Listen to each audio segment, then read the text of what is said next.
Oi, pessoal, tô de volta. Hoje a gente vai continuar falando um pouquinho ainda sobre a parte prática da microbiologia dos alimentos e vou falar um pouco sobre meio de cultura. O que é meio de cultura? A gente fica falando quando a gente vai dar aula de microbiologia e às vezes os alunos parecem mais perdidos do que micro-organismo em água. Então, eu resolvi fazer esse vídeo rapidinho para explicar um pouquinho sobre o que é isso, o que é meio de cultura, por que a gente precisa dele, qual a importância na microbiologia dos alimentos. Então, vamos lá, falar um pouquinho sobre isso. Preparo de meio de cultura. Por que a gente realiza essa prática no laboratório? Por que essa prática é importante? O principal objetivo dessa prática é familiarizar os alunos com o preparo dos meios de cultura mais usados, discutir a aplicação dos meios específicos para os cultivos dos micro-organismos distintos e entender a interação do meio de cultura como fonte de nutriente para o crescimento microbiano. Então, o que é meio de cultura, gente? Então, os meios de cultura, eles devem conter as substâncias exigidas pelos micro-organismos para o seu crescimento e multiplicação e para que eles possam produzir suas próprias macromoléculas. Só que além desses nutrientes, tem outras coisas que são importantes, como eu já falei para vocês. E essas coisas também estão relacionadas com os meios de cultura.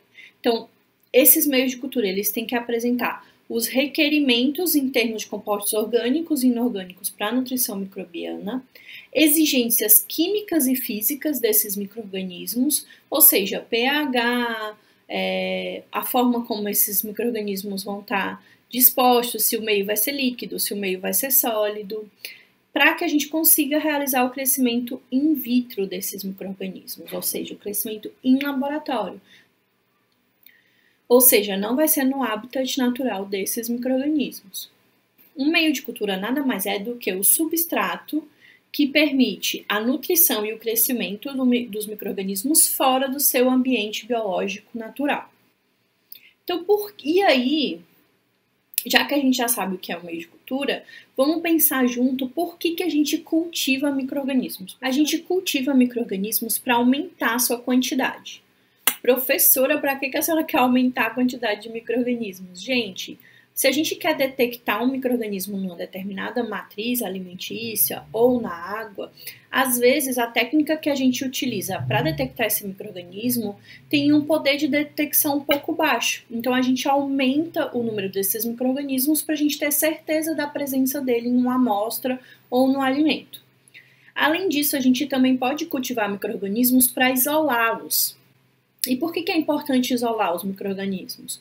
Ora, vamos pensar. Vocês sabem, por exemplo, a cerveja é um alimento, é uma bebida que é obtida através de fermentação. Essa fermentação é realizada por micro-organismos. Vamos dizer que é uma levedura.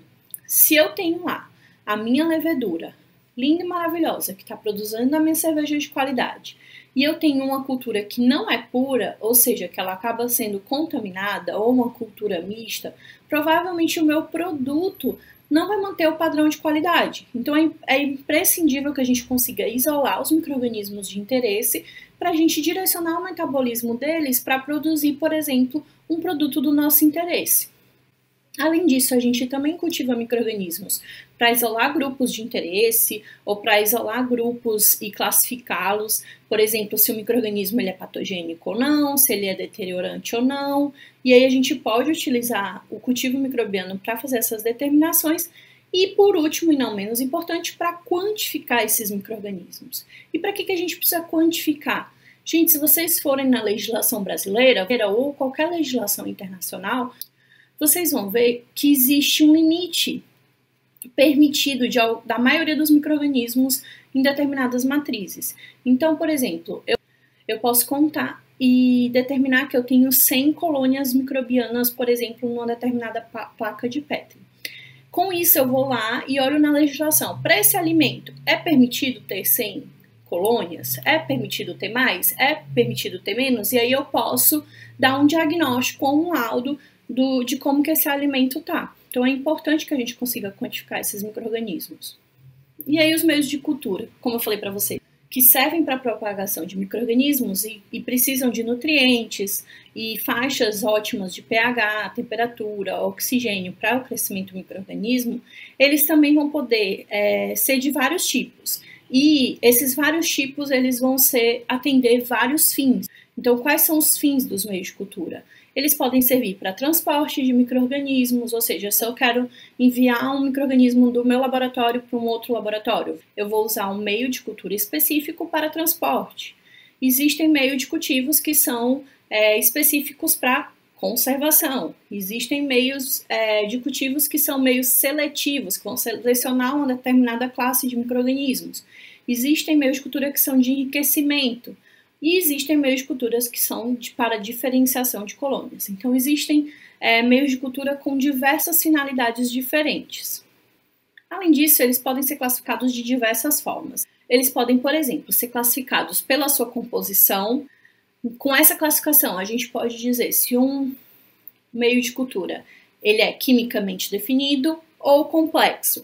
O que é um meio quimicamente definido? É um meio no qual toda a composição química é conhecida. Cada ingrediente, nas quantidades, tudo de maneira bem precisa. Esses meios quimicamente definidos, eles são usados para organismos mais exigentes em termos nutricionais, que eles precisam de requerimentos bem específicos para crescer. Já os meios complexos, ele tem uma composição química não tão definida, ela não é conhecida. É composto por nutrientes como extrato de carne, de leveduras ou extrato de plantas, e a sua composição química exata pode conter pequenas variações em diferentes lotes do produto. Esses meios, por exemplo, eles podem ser utilizados para micro-organismos que são menos exigentes. Então, eles têm essa característica e podem ser classificados dessa maneira. A gente pode classificar os meios de cultura quanto à sua consistência, e aí eles são divididos em líquidos, semissólidos e sólidos. Então, os meios líquidos, os nutrientes são dissolvidos em solução aquosa. O crescimento microbiano, ele é detectado pela mudança de aspecto no meio. Ele fica um pouco turvo, então a gente consegue detectar a presença do micro-organismo através dessa turbidez. Os meios de cultura semissólidos, eles contêm pouco polissacarídeo, que é o agente geleificante que está presente e que vai tornar ele endurecido. Geralmente é utilizado em tubos inclinados para observar a motilidade bacteriana. E também temos meios sólidos. Esses meios, eles possuem mais um pouco de polissacarídeo. Um polissacarídeo que é muito utilizado é o agar. Esse tipo de meio sólido, ele é utilizado para o isolamento de micro-organismos, que é um critério de avaliação da pureza de uma cultura.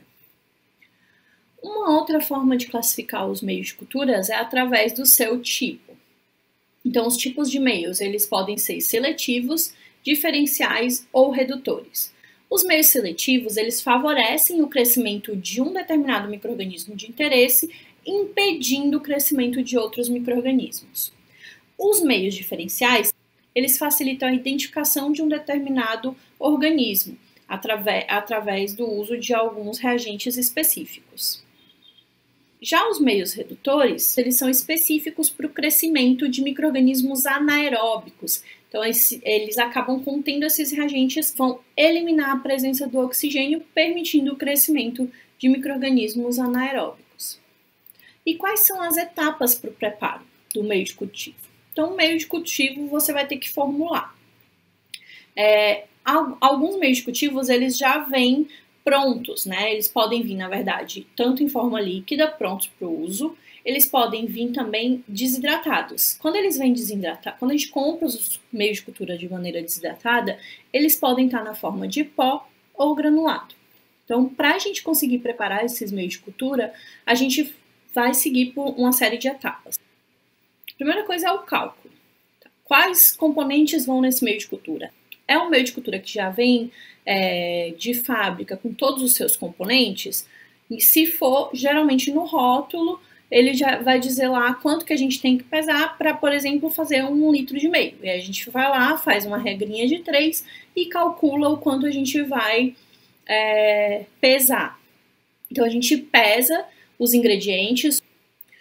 ou o meio de cultura que já vem com toda a sua composição definida, dissolve essa quantidade que a gente pesou num volume conhecido, num volume determinado de água destilada, distribui nos seus recipientes adequados, que podem ser tubos de ensaio, ou placas de Petri, ou Erlenmeyers, enfim. Distribui lá na vidraria específica que a gente vai usar para análise, ajusta o pH.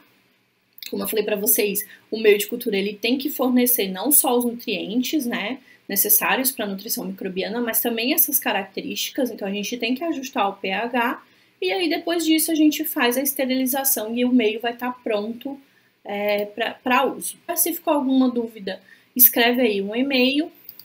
Então, gente, era isso que eu queria falar com vocês sobre meio de cultura e até breve.